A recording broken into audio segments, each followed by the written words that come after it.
Right, let's get you news from the courts today. Cecil Kekana, that's the husband of Didi Lekganyane, has appeared at the Alexandra Magistrates Court this morning in connection with her killing. The family is still grieving after the murder in July this year. Kekana was found next to Lekganyane's body in Bramley, that's in Johannesburg, and he's the only suspect in this case.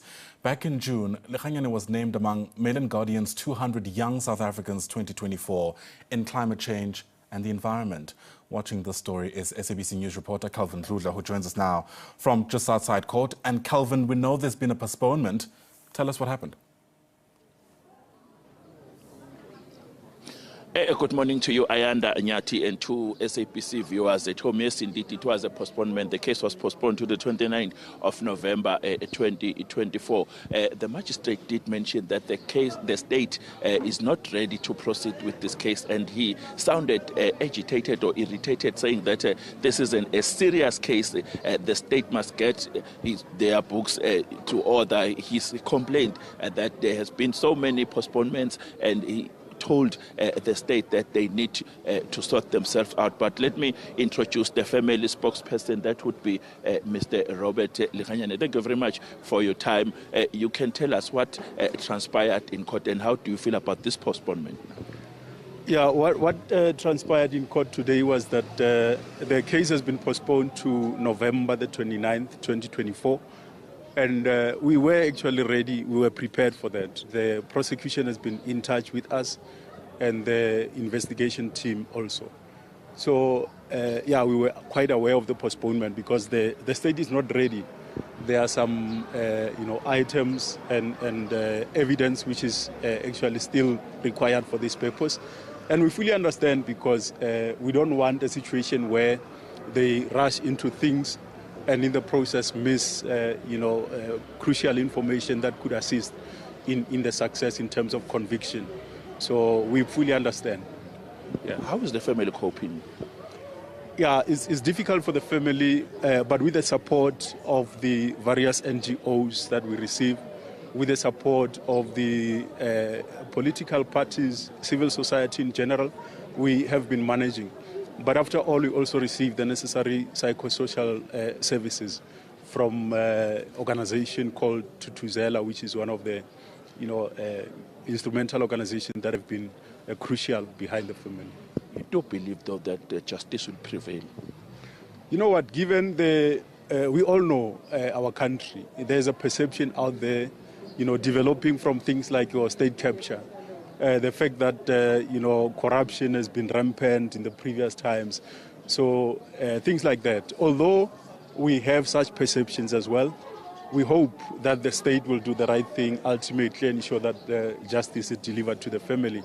But after all, we're also watching, we're monitoring the case very closely from all angles to ensure that ultimately justice prevails to the family. When you communicate with the state, what are they saying? They have the tangible evidence. Yeah, the state has been actually assuring us that, they do have, crucial evidence for the purpose of conviction on this one.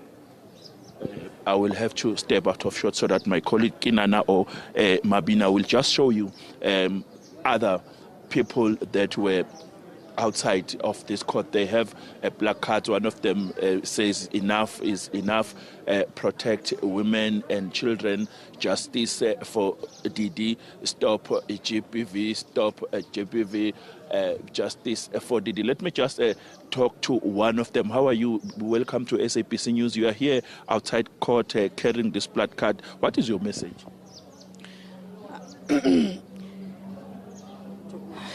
My message to the community and to the world, please, we need justice for women and children.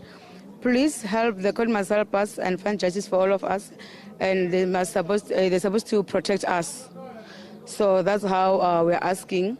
Even the police, now, even the police, they are eating with those criminals. So now, please, we are asking for them to protect us. Because of now it's not safe. When you are going to shop, when you are going to work, during the night, during the day, when you come back, they kill us for no reason. Thank you. Okay, before I wrap, Ayanda, let me just introduce another lady here. How are you? I saw you inside court today, and you are also supporting the Didi family. Yes, all the way from Limpopo, from Polokwane. We are here to support the Lekhanyane family, and our message is very clear. We want justice for the Lekhanyane family. Didi must find peace and rest in peace. Gender-based violence and femicide is something that we need to deal with as a country. And our president was very clear that gender-based violence is not something that is to play with. It is quite a pandemic, and it must be dealt with. So we are saying to the entire community of Alexander, to the entire community of Limpopo, let us stand up and fight against gender-based violence and femicide. Together we can fight it, and we can win this battle. Before I wrap, what do you think needs to be done to fight the scourge? Well, men need to man up.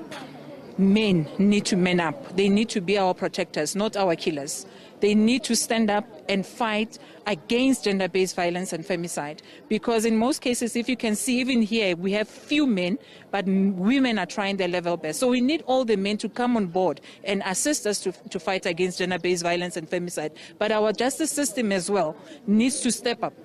They need to step up. Our investigators must do their investigations. The justice system must take the action against all the perpetrators. And if they do that, I'm telling you, I'm not going to stand here and say, let's call back the Hangpal. I'm not going to say that. But we need justice. We need harsher sentences for these perpetrators. Otherwise, we won't win the battle. Thank you very much for your time. Ayanda Nyati and the viewer at home, people are saying that we all need to work together in order to fight the scourge of GBV. As you have mentioned, that the case has been postponed to the 29th of November 2024. Back to you in studio in Auckland Park. All right, Kelvin Zuluta live to us there from Alexander Township in the north of Johannesburg. Tragic story this. For now, thanks.